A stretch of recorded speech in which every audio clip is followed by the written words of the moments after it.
변화는 뭐 비록 사회만 오는 것이 아니고 그 물결은 교회도 오는데 한국 교회 어떤 변화를 예상하시는지 그리고 그에 대한 또 대안은 무엇인지 우리 김삼환 목사님부터 좀 언급해 주세요. 이제 이 목사님, 박 목사님 모두 말씀해 주셨는데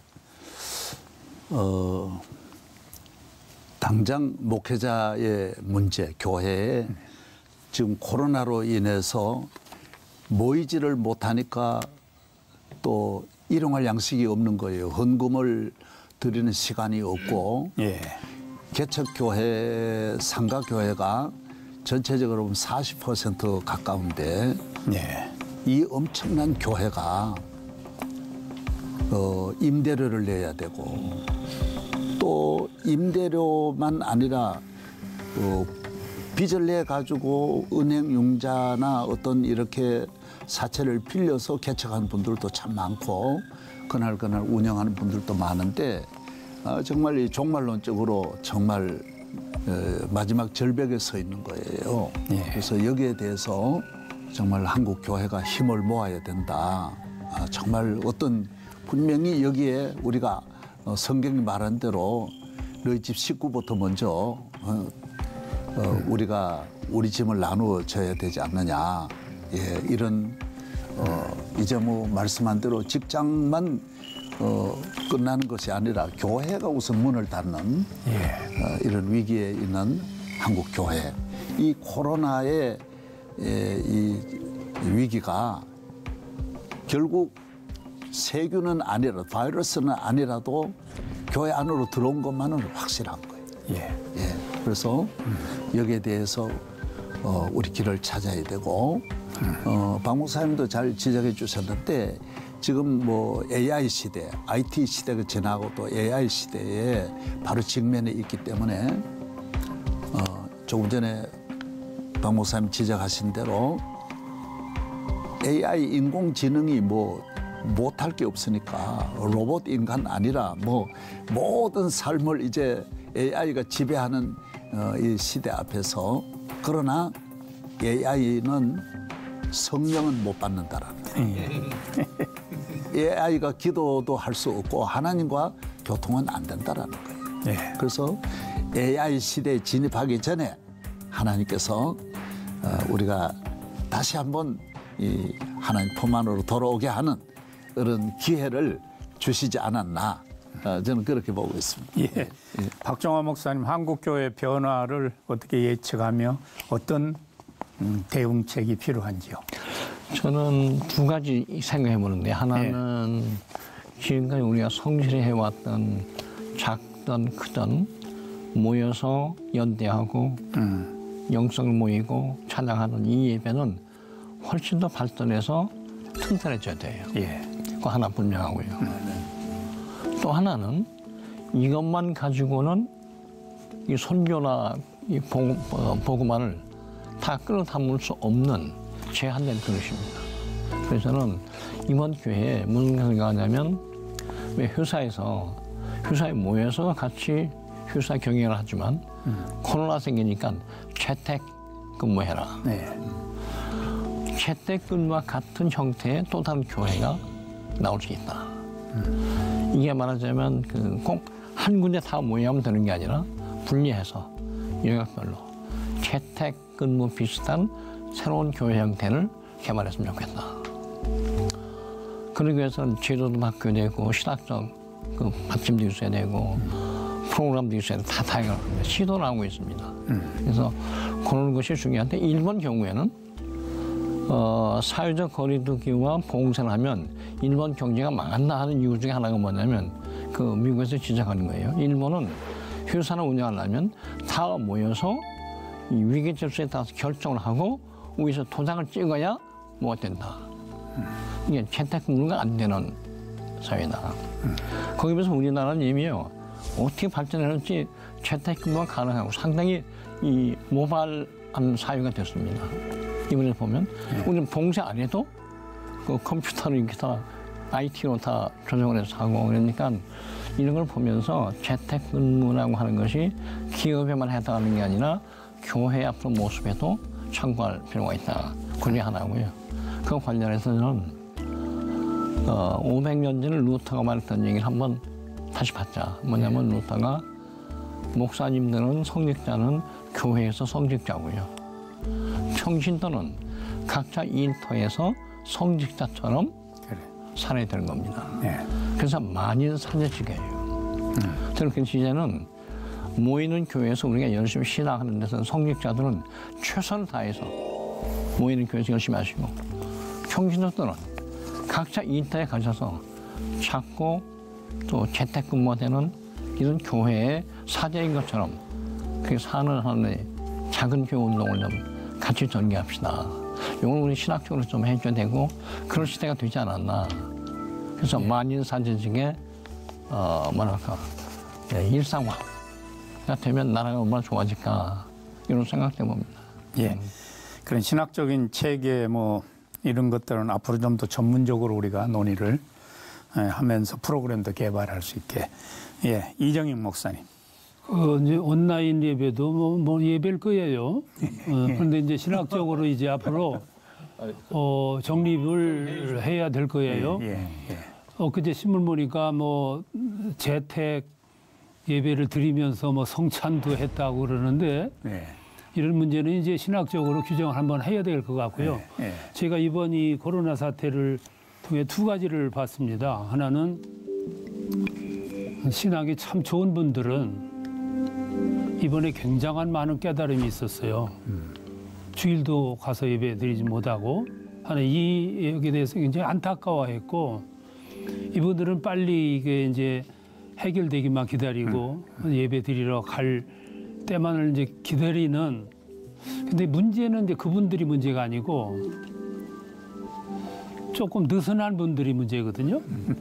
이분들이 이제 온라인 예배를 한 번 드려보고 또 지금 벌써 지금 달반이잖아요. 달반 동안 6주 이상 7주를 못 드린단 말이에요. 이렇게 신앙생활에 가장 무서운 게 습관입니다. 이 조이기는 어려워도 풀어놓기는 쉽거든요. 온라인 예배를 통해서 그 전 수준으로 올라오기가 상당한 시간이 필요할 거고 특별히 이제 저희 교회 같은 경우는 이제 젊은이들이 많은데 염려가 참 많아요. 젊은이들은 옛날 수준으로 긴장을 끌어올리려면 시간이 상당 기간 걸릴 거란 말이에요. 일례로 온라인 예배를 드리는데 이제 교회 와서 예배 드려도 좋고 온라인 드려도 좋다 그랬는데 어떤 한 가족은 예배 드리고 어디서 예배 드렸냐니까 아이들 드리고 다 밖에 나가가지고 놀면서 거기서 이제 앱을 통해서 예배를 드렸노라고 하는 이런 모습들이 앞으로 많이 만연을 하지 않을까 하는 염려. 이건 목회자로서의 염려죠. 이것이 앞으로 한국 교회에 또 다른 예배 풍조가 되지 않을까 그런 또 생각을 합니다. 네, 장찬원 목사님께서는 한국 교회 변화와 그 대책. 아무래도 이 예배는 지금까지 드렸던 것과 마찬가지로 오프라인 예배가 정상이죠. 정상이고 아주 특별한 경우에 이번과 같은 이런 일들이 생겼는데 이런 일들로 말미암아 놓치는 것은 성도 간의 교제를 어떻게 원활하게 할 수 있겠느냐. 그리고 형제 간의 우애라든지 이런 것을 어떻게 원활하게 할 수 있겠느냐. 이런 것을 우리가 생각해 볼 수 있습니다. 한 가지 예를 든다면. 코로나19 이때를 우리가 지나면서 가장 또 마음 아팠던 부분 중에 하나가 예배에 대한 이해의 차이. 사회에서 보는 예배, 교회에서 보는 예배, 교회와 정부와의 관계, 또 교회와 교회 간에 충돌되기도 하고 또 갈등이 나타나기도 한 그런 부분들입니다. 이 골이 좀 메워져야 할 텐데 어떤 방법이 있을지 우리 이정익 목사님부터 좀 언급해 주세요. 우리 기독교 입장에서는 초유의 사건입니다. 이거는 일제 때도 6.25 때도 예배를 쉬지 않았는데 이게 한두 주도 아니고 이게 얼마입니까 이게? 이번 사태를 이렇게 보면서 우리 기독교가 사실은 전적으로 협력을 했다. 예. 우리는 이렇게 평가하거든요. 예. 물론 극소수 몇 교회가 이제 그 확진을 받는 경우가 있었는데 뭐 그 정도도 없었다 그러면 뭐 그거는 드문 경우지만 예. 잘했다고 싶어요. 예. 큰 교회든 작은 교회든. 근데 이제 간혹 정부에서 대처하는 방법을 보니까 기독교에 대한 예의가 없는 것 같아요. 예. 우리 뭐 기자들 입장에서 보면 피차 인격적으로 대해도 이게 충분히 되고 지금 협조하고 있는 중인데 그 중에서도 한 2명 정도 지자체장이 조금 오버하는 모습을 목격을 했는데 예. 저는 그것이 감염 때문에 오버한 게 아니고 자신들의 입지를 위해서 오버한 것이다 이렇게 해석하고 싶거든요. 예.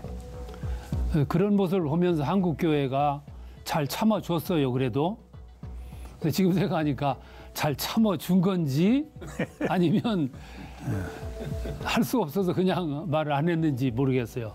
안타까운 거는 한국 기독교를 대표해서 말할 수 있는 컨트롤 타워가 없었다. 네. 이 점이 우리를 참 슬프게 하는 거죠. 예. 차후에는 이런 일이 없도록 하기 위해서라도 기독교가 어느 대변인을 세우든지 어떤 컨트롤 타워를 세워서 거기에서 대변하도록 이렇게 해야 되지 않겠나. 어떤 면에서 이번에 기독교가 시험대에 올랐지 않나 이런 생각을 합니다. 이 캐톨릭도 같이 움직였으면 좋은데 거기는 또 우리가 생각이 또 다른 그룹이기 때문에 우리 기독교는 어떤 면에서 이번 참 조심스럽게 여기까지 왔는데 앞으로를 위해서 이 문제도 대책을 세워야 되지 않겠나 그런 생각을 합니다. 장찬원 목사님. 이정익 목사님 말씀에 동감인데 우리 기독교에서 예배는 대단히 중요한 겁니다. 중요한 것이고 이 수백 년 동안 내려오면서 예배를 결했다 하는 것은 있을 수 없다고 생각했는데 이런 문제에 직면하게 됐어요. 그런 가운데서도 한 반교회는 예배를 드리고 또 반교회는 예배를 안 드리고 그러되 대다수 교회가 드리는 교회도 이 기본 룰은 지켜가는 그런 면으로 하면서 드리고 이런 면이 있었습니다. 그런데 이제 한 가지 당국에서 이 문제에 대하여서는 어디까지나 이 기독교에서 예배가 얼마나 중요한가 하는 것을 생각해가지고 충분하게 권고하고 그리고 만부득이한 시에는 그 준수할 사항 그것을 얼마나 잘 지키느냐 그런 관계에서 세심하게 권고해가지고서 그렇게 할 따름이지 강압하고 욱박지르고 위협하고 명령하고 지시하달하고 이런 식으로 할 것 같으면 오히려 반감이 정폭되면 그 다음에 걷잡을 수 없는 데까지 나갈 수 있다. 그런 생각을 하게 됩니다. 예, 김삼환 목사님 명성교회 사례도 좀 언급해 주시고요. 저희 교회도 이 코로나로 인해서 뭐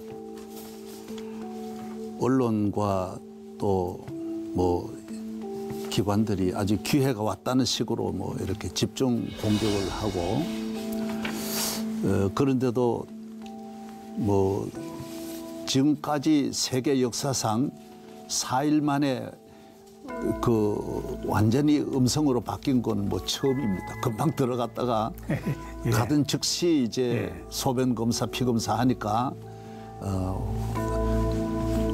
양성이 아니어가지고 바로 나왔습니다. 바로 이제 나왔지만은 이건 제가 뭐 사회 문제가 되지 않게 하기 위해서 그냥 이렇게 넘어갔습니다만 대단히 섭섭한 일이고 또 마음 아픈 일입니다.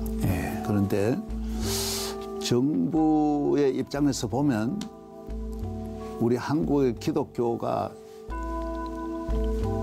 정부에서 이렇게 좋게 생각하는 시대는 거의 없었다고 봅니다. 늘 교회가 참 힘들게 했다라고 하는 것을 우리는 근대사에서 보고 있고 저는 그 과거의 정부의 아주 중요한 핵심으로 있던 분들도 이 기독교를 이대로 두어서는 안 된다라고 하는 데 대해서 고민들을 많이 하고 뭐 일본이라든지 이런 법도 가져다가 적용하려고 많이 노력을 했는데 결국 본인들이 무너졌어요. 다 무너졌고 뭐 끊임없이 앞으로도 우리가 뭐 정말 우리가 편안하게 믿음의 생활을 한다라고 하는 이런 마음은 버리면서 살아야 되지 않느냐 이런 생각을 하면서 그래도 교회가 잘 참아왔고 잘 적응했고 우리가 예배를 안 드린 것은 정부가 누가 밖에서 누가 압력을 해가지고 안 드린 건 아닙니다. 교인을 보호하고자 하는 거고 이렇게 전염이 되었을 때 교인들이 입는 피해 때문에 우리가 성경에 보면 사람이 안식일을 위해 있는 것이 아니고 안식일이 사람을 위해 있다고 예수님이 말씀했기 때문에 우리가 이 예배가 이게 전염 바이러스 뭐 어떻게 입원만 시키는 것이 아니라 생명과 자꾸 연관이 되다 보니까 우리가 예배를 강요해서 이 예배를 통해서 순교 아닌 순교자를 만들 필요는 없다. 이런 마음으로 우리가 참아온 것이죠. 그래서 지금 이 과정 과도기에는 정말 부활의 주님을 바라보면서 눈물 흘리면서 출애굽을 기다리고 또 주님이 위로해 주시는 그 때를 기다리면서 이렇게 잘 가야 되지 않느냐. 인내가 필요하다고 저는 보고 있습니다. 박종화 목사님이 예배 문제를 두고 교회와 정부의 갈등 어떻게 보십니까? 저는 우리 한국의 종교가 여러 개가 있는데요. 불교나 천주교나 이런 데서는 그 소위 중앙 집권이라고 그럴까 하향식 시스템이 되다 보니까 거의 들춰나지 않게끔 다 지킨 것 같은데 우리 개신교는 구조 자체가 이 바텀업 하향 상향식이다 보니까 누구 하나 아까 목사님 지적한 대로 누구 하나 나서서 기독교 개신교 전체를 대변할 수 있는 기구나 사람도 없다 보니까 좀 각자에게 맡기는 셈이라고 생각합니다. 근데 제가 두 가지를 들었습니다. 솔직하게 뭐냐면 그래도 기독교에서 내놓으라 하는 교회를 중심으로 해서 거의 전부가 알아서 이 복원을 위해서 예배 형식을 바꾸나 있더라도 우리 순종하자. 그래서 자발적 직무에 대해서 제 같은 많은 지성인들이요. 예배가 생명일 텐데 참 성숙하고 고마웠다. 그래서 나도 교인 되고 싶다 하는 얘기 많이 들었습니다. 또 한편에서는 그럼에도 불구하고 일부 아주 소규모인데요. 교회에서 다른 이유로 그냥 동네에서 사람들이 나와서 예배 좀 건강 때문에 하지 말아주자고 하는데도 불구하고 예배를 강의하니까 저렇게 예수 믿으면 난 예수 안 믿어 하는 얘기를 딴 데 제가 또 들었습니다. 이게 양면이 다 있는데요. 그래서 저는 이번 기회를 통해서 모든 걸 다 100% 다 똑같이 할 수는 없으나 큰 테두리에 와서 저는 한국교회 목사님들과 당론인들 성도들 굉장히 성숙하게 하셔서 고맙습니다. 감사가 있고요. 항상 어느 시대나 그 이상한 그 소수의 그 좀 집단이 있는 건데 이 집단이 좀 우리 이단만 말하기 전에 우리 교회 안에서도 인간의 상식, 인간의 건강 이 모든 것은 교리를 초월하여 교파를 초월하여 하나로 갑시다 하는 교회의 공공성 좀 이번에 갖췄으면 좋겠다. 그 대신 자기 뭐 선교 활동이나 하는 것은 뭐 각자 하더라도 이런 그 내부의 비판과 자기 성찰을 해서 이번에 교회 공공성을 좀 높여야 그게 앞으로 선교가 되지 않겠나 이런 생각이 드는 겁니다. 예. 로마 제국이 전염병으로 뭐 2,500만 명이 그 감소했을 때 기독교인은 오히려 50만 명이 늘었다는 그런 통계가 있지요. 세상이 어려울 때 교회가 사랑의 섬김으로 오히려 하나님 나라가 확장됐다는 그런 결과인데요. 우리 한국 교회가 어떤 모습이어야 할지 참 시사해 주는 바가 많다고 생각합니다. 우리 장찬원 목사님, 예, 이 부분에 대해서 좀 언급해 주세요. 한국 교회가 이런 일들을 당함으로써 이전보다 배전의 기도를 드리고 예. 또 하나님 앞에 더 가까이 나가도록 힘쓰고 또 하나님 말씀에 매달리고 예. 또 말씀에 깊이 들어가고 그렇게 할 때에 한국 교회에 미래가 있다고 생각합니다. 예. 우리 김삼환 목사님. 우리는 그 예언자적인 입장에서 보면 하나님께서 남북 통일도 아직 남아 있는데 한국 교회를 계속 쓰시지 않겠나. 예. 북한 교회를 살려야 되는데 한국 교회는 그런 어떤 사명을 위해서 건강하게 다시 부활하게 하시지 않겠나. 그런 마음이 있습니다. 그래서 세계 교회 가운데 그래도 한국 교회가 세계 교회는 한국 교회를 아직은 인정은 잘 하지 않습니다. 이렇게 서구의 교회들이 교만해서 그럴 수도 있지만은 우선 역사가 짧고 뭐 나사렛에서 뭐 선한 게 나겠느냐. 이 아시아에 동떨어진 대한민국만 여기에서 어떻게 태평양을 건너가서 서구의 몇천 년 된 교회와 어깨를 겨눌 수는 뭐 그분들 생각으로는 불가능하다고 보고 있는 것 같습니다. 예. 그러나 객관적으로 봤을 때 그래도 한국 교회 신학이나 교회의 선교의 어떤 참여나 예. 사회 참여나 어떤 봉사나 그래도 예배의 어떤 구성원들이 가지고 있는 이 좋은 점들을 보면 한국 교회가 그렇게 서구 교회가 생각하는 만큼 뒤처지지는 않았다고 보고 있습니다. 예. 그래서 이 중국과 일본 사이에 끼어 있는 이 작은 우리 한국 교회를 이번 코로나를 잘 극복하면 우리가 이단에 시달린 것도 이건 하나의 훈련이라고 보고 있습니다. 그래서 안에서 이렇게 흔들어 대는데도 살아난 한국 교회는 강하다. 작은 게 아니다.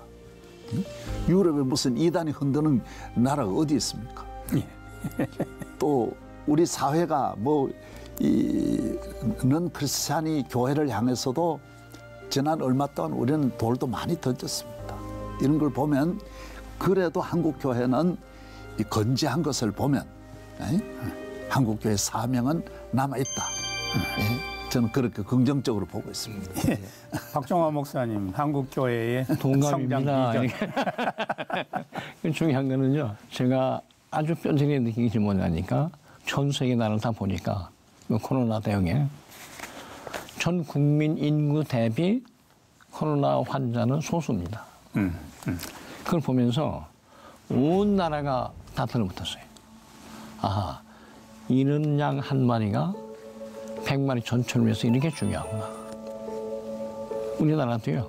그 이는 자 하나, 이는 양 한 마리에 대한 배려가 이 하나님의 뜻입니다. 그래서 이는 양의 치유 없이 온 나라가 살 수 없다. 이제 그 하나 이제 하나님의 진실을 깨달은 점이고 또 하나 중요한 점은 지금 말씀을 하셨는데 저도 서양에서 꽤 오래 산 사람 중에 하나인데 생각해 보니까 유럽 같은 나라는 굉장히 수준 높다고 제가 늘 생각하고 있었어요. 미국은 뭐 마찬가지고. 근데 이번에 보니까 특정 상황이긴 합니다.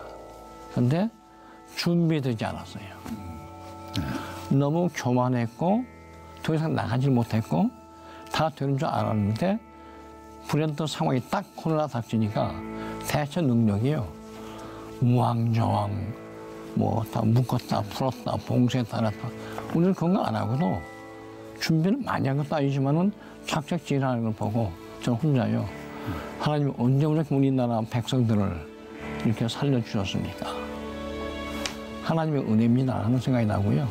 지금 교회 얘기 나왔습니다만 우리 교회가 이 정도 조용한 거면요. 서양 교회에 비하면요. 엄청 조용한 겁니다. 질서 이렇게 탁탁하고. 그래서 저는 이런 생각이 들었어요. 서양 사람들은 기독교 국가들은 모이는 교회가 다 시끄러졌거든요. 우리 자네는데 이 모이지 않는 교회가 이번 일은 또 어떻게 될까? 바닥을 칠까? 아니면 이제는 모이자고 할까? 지금 퀘스천 마크고요. 우리는 너무 잘 모였는데 아까 인터넷 뭐 온라인 교회로 가면서 혹시 빠지지 않을까 생각하는데 저는 빠질 것 같지는 않고 두 개를 같이 하자. 기존에 모이는 교회는 계속 질적인 수준 높이고 온라인 교회 방식을 긍정적으로 발전시켜서 선교 매체로 삼자. 그래서 이것도 우리가 한번 먼저 서양 교회에 전달해주는 이게 피드백하는 겁니다. 네. 선교를 받았으나 전혀 다른 형태의 선교를 다시 전달해주겠다. 이런 사명을 한국교회를 지금 하나님 쓰시고 있다. 이런 생각이 들어요. 매우 긍정적이고 고무적입니다. 우리 이정영 목사님은 또 어떤 시각으로 보시는지 궁금합니다. 온라인 예배는 불갑을 또 하나의 콘텐츠로 한국교회의 새로운 예배 형태로 자리 잡게 될 겁니다. 예. 이거는 뭐 어쩔 수 없는 거고요. 이번 이 코로나 사태를 통해서 한국교회가 너무 조용했다. 이런 생각을 들어요. 1905년도 왜 북한 하면은 정주가 성주잖아요. 예. 정주에서 전염병이 돌았을 때 막 사람들이 죽었습니다. 너무 옮으니까 자식이 죽어도 밖에다 버리고 문 닫고 있을 정도였는데 그때 수습을 누가 했냐면은 정주에 사는 소수의 기독교인들이 생명을 내놓고 시신을 수거해서 장례를 다 마쳤습니다. 근데 묘한 거는 그렇게 했는데도 전염이 안 됐다는 거. 그래서 정주가 기독교 성지가 됐다. 네, 그렇게 역사 얘기를 하는데 저는 목사님 주도하셨죠. 그때 2007년도 서해안 기름띠 제거하는 작전을 그때 정말 한국교회가 살아 있었습니다. 지금도 살아 있습니다. 그때는 누가 시켰습니까? 도시락 싸들고 가서 그렇죠. 예. 휴가 내고 그 추운데 그 사람들은 누가 강요한 것도 아니고 미룬 것도 아니고 자원해서 사실인지 모르지만 그 모습을 중국이 보고 깜짝 놀랐다는 거 아닙니까? 기술이나 여러 가지가 이제 곧 한국을 따라잡았다 여겼는데 이 모습을 보니까 이거는 중국이 흉내조차 낼 수 없는 거다. 이게 참 우리나라는 참 좋은 나라입니다. 예. 의료인들이 간호사들이 대구로 지난번 사망한 의사 한 분은 자기 병원만 잘 지켰더라면 안 죽습니다. 예. 근데 문 닫고 거기를 가서 참 우리 민족은요 이번에 사재기도 없었던 건 물론 다른 나라에 비해서 우리는 물품을 잘 조달하니까 염려가 없었지만 아무 문제가 없었잖아요. 근데 이번에 사태를 이렇게 보면서 이번에 한국 기독교는 왜 이렇게 조용할까? 이렇게 모이는 게 어려우면 교회 단위라도 해서 마스크라도 제작을 하든가 예. 먹을 걸 준비해서 의료진들에게 보내는 일이라도 하든가 예. 온라인을 통해서 같은 시간 같은 모습으로 우리 함께 기도하자는 운동조차도 없이 너무 조용했다. 전부 거리두기를 하려고 하니까. 그러니까 온라인을 통해서 한날 한시에 이런 기도 제목을 가지고 기도하자. 빨리 그치기 위해서, 가서 수고하는 의료진들을 위해서, 지금 사망한 가족들을 위해서, 지금 격리 중에 있는 분들을 위해서, 소상공인들을 위해서 우리 함께 기도하자. 누가 이것만이라도, 그거는 뭐 거리두기하고 상관없잖아요. 이런 면에서 한국교회는 위기에 강했는데 이번에 좀 너무 조용했다 하는 평가를 하지 않을까 싶고요. 저는 조금 이번에 대구와 경북이 뭐 오히려 코로나의 본산지 우한같이 생각이 돼가지고 저는 사실 그쪽이 내 고향이거든요. 그래가지고 전에 모두 전라도가 어려울 때 우리도 가서 기도해주고 모두 도와주고 이랬는데 서해안 기름 유출도 그때 제가 좀 봉사했지 않습니까? 나서서 10년 만에 이걸 회복할 수 있다. 그렇게 정부가 발표하고 이랬는데 1년 만에 기독교 인구가 83만 명이 동원돼가지고 기네스북에 올라가는 그렇게 수습을 해드렸는데 이번에 대구하고 경북을 너무 때리는 거요. 그래서 저는 정말 마음이 너무 아프고 우리 정말 이럴 때 이러면 안 되는데 뭐 대구가 왜 뭐 죄가 많냐? 경북이 뭐 그렇게 죄가 많냐?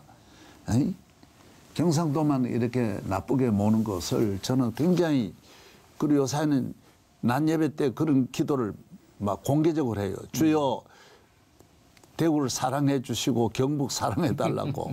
그래서 저도 마스크를 대구에 그쪽에 10만 장을 보냈습니다. 구하기 대단히 어려운데 그래서 내가 물론 뭐 다른 데도 했지만은 우리 고향이 그렇다고 해서 전국 교회 그 방송을 듣고 계시는 전라도 분도 좀 이렇게 대구, 충청도 분, 강원도 분도 좀 대구, 경북을 좀 이번에 기도 좀 해주시기를 바랍니다. 이제 말씀 나눌 시간이 거의 다 돼서요. 이제 우리 모두가 신앙의 새로운 시대가 좀 시작될 텐데 마지막으로 후배 목회자들 또는 한국교회 성도들에게 당부하고 싶으신 말씀, 또 드리고 싶으신 어떤 메시지 마무리해 주셨으면 좋겠습니다. 이정임 목사님부터요. 저 후배 목회자들이 이제 우리 은퇴한 세대들을 향해서 가장 좋은 때 목회하고 가장 좋은 때 은퇴했다고 약이 오른다고 뭐 그런 얘기도 하는 분들이 있어요.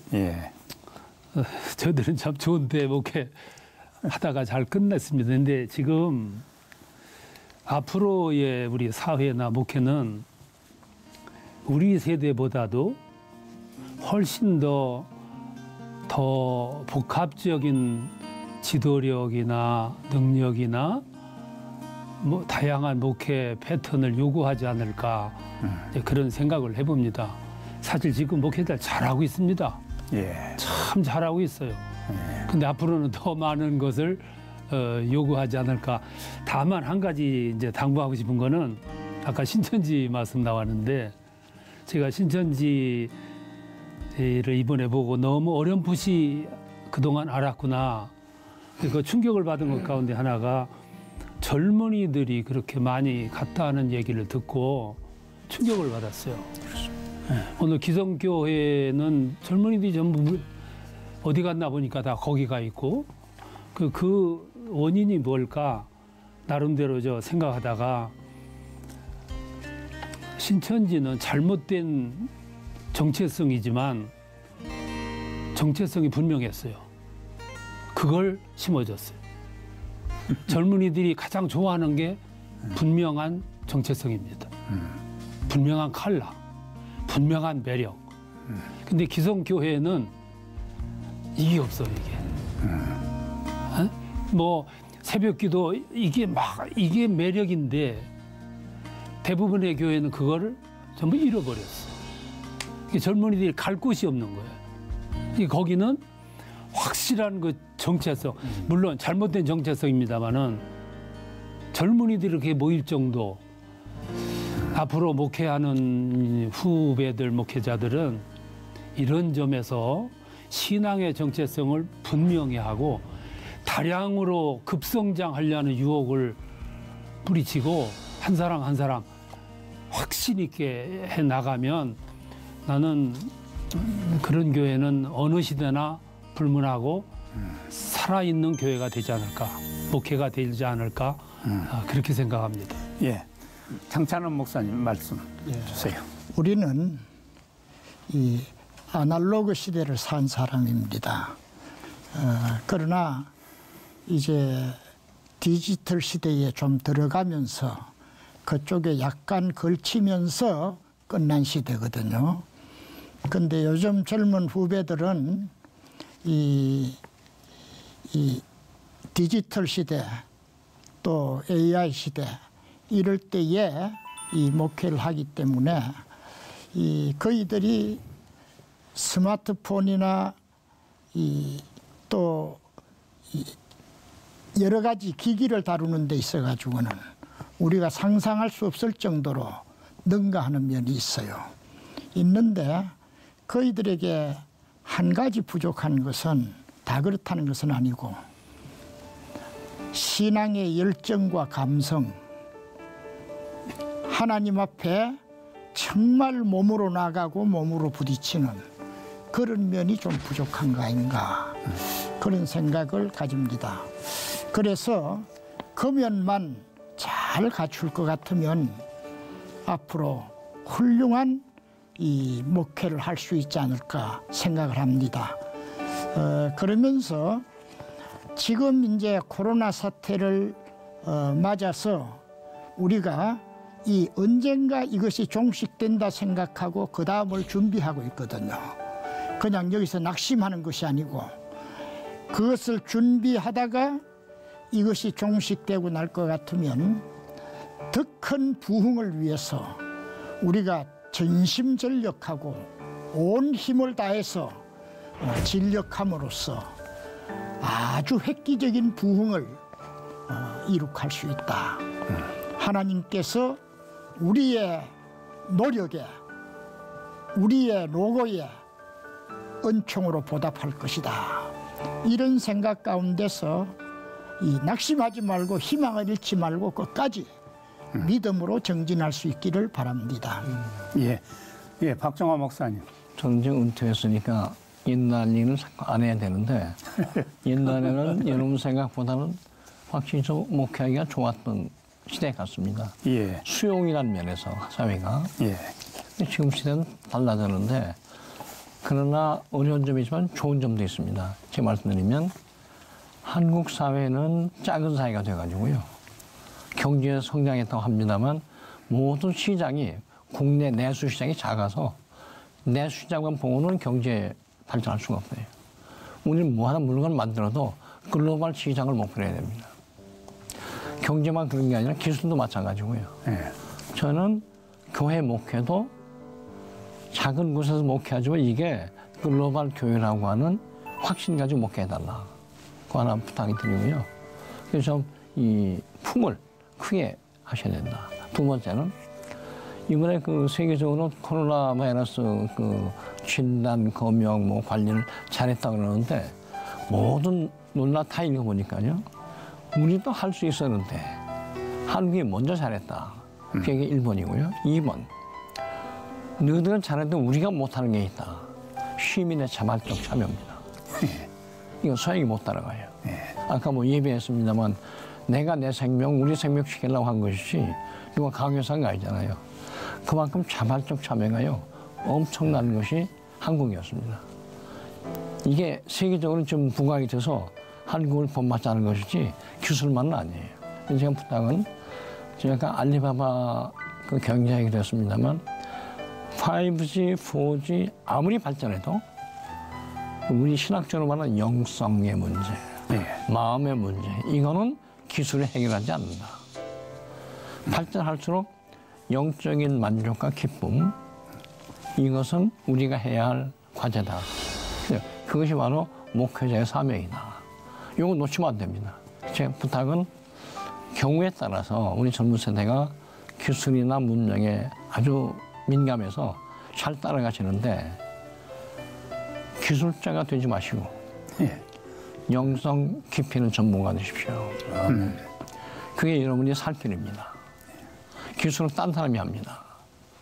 그게 좀 부탁드립니다. 예, 김상환 목사님, 참 지금은 원로 목사님이신데 후배 목회자들에게 꼭 전하고 싶은 말씀 주세요. 우리는 같이 이렇게 지나면서 운동으로 말하면 손발을 맞춰서 그런지 우리끼리는 커뮤니케이션이 잘 됩니다. 저는 이제 한 가지 저대로 이제 잘못 생각했던 것이 내가 잘하면 어려움이 없을 것이다. 예.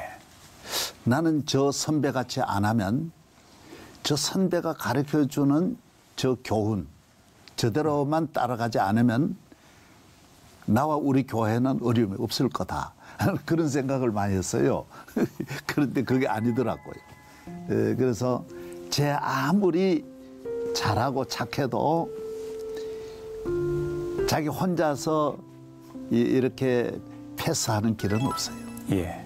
목회의 길은 100% 누구나 다 어려움이 오기 때문에 이 코로나를 준비해야 하듯이 내 목장, 내 목회의 남은 길에 지금은 없어도 분명히 온다. 사실 60대부터 더 많이 오는데 70대부터 더 많이 오는데 대체로 나중에 보면 오히려 그런 것이 있었던 분들은 정금같이 빛나고 예. 없었던 분들이 나중에 후회하는 것이죠. 그래서 제가 신학교에서 한번 강의를 하면서 이분들은 내 말을 지금 우습게 여기겠지만은 학생들에게 여러분 시편에 나오는 동물에 대해서 성경 구절을 꼭 찾아가지고 적어내라고. 그게 시험이었어요. 들개가 개들이 나를 애워쌌다. 소들이 나를 애워쌌다. 사자가 나를 물어뜯는다. 곰이, 악어가, 뱀이 이런 용어만 찾아라. 그러니까 이 사람들은 무슨 저런 시험이 있느냐 이렇게 생각하는 거예요. 그러나 목회를 해보면 뱀이 얼마나 많습니까? 뱀 구를 우리가 지나야 되고 그 안에 살아야 되는데 그래서 앞으로 우리가 쉽게 통일 시대를 맞이하고 세계화 시대에 우리가 세계와 함께 사명을 감당하려면 엄청난 위기가 더 많은 코로나의 제1, 2, 3의 위기가 온다고 봅니다. 그래서 항상 거기에 대해서 이제 그 박종환 목사님 말씀한 걸 제가 어느 책을 내가 보는데 이 책에 한국이 대한민국이 앞으로 해야 할 일이 뭐냐. 세계적인 학자 100명을 만나가지고 이분이 전체를 정리를 해가지고 낸 거예요. 그래서 그게 말한 것이 이제 박 목사님 말한 대로 영적인 문제다라는 거예요. 혼의 문제다. 그리고 세계와 글로벌 시대 네트워크가 그렇게 중요하다라는 거예요. 세계로 나가야 된다라는 거예요. 그래서 우리 한국 교회도 세계화에 맞추어서 세계를 향하여 세계를 품고 세계 복음화를 위하여 사도들의 길을 가야 한국 교회가 산다. 안에 교회가 살려면 밖으로 나가야 된다. 그리고 그러려면 영적인 준비를 철저하게 해야 된다. 예, 저는 그렇게 오늘 모두 어른들 말씀을 뺏겨가지고 이렇게 마지막 마무리를 하겠습니다. 대단히 감사합니다. 감사. 예. 예, 우리가 서 있는 이 시간이 한국 교회의 역사에 어떻게 기록될까요? 우리의 상황에 관계없이 부디 하나님 앞에 부끄럽지 않는 시간이 되어야겠다는 생각을 다시 한번 하게 됩니다. 한국 교회가 겸손과 사랑을 겸비하고 아프고 아픈 이 시대를 향해 그리스도의 마음을 품고 나아가야겠습니다. 이 땅을 고치시고 치유하시는 하나님만을 의지하며 복음의 열정을 회복하는 그리스도의 군사들이 일어나야겠습니다. 함께 기도하십시다. 그리고 힘을 내서 주님만 바라보십시다. 기쁘신 우리 주님이 응답해 주시리라 확신합니다. 오늘 이 자리에 함께해 주신 원로 목사님들 감사드리고요. 시청해 주신 여러분 고맙습니다.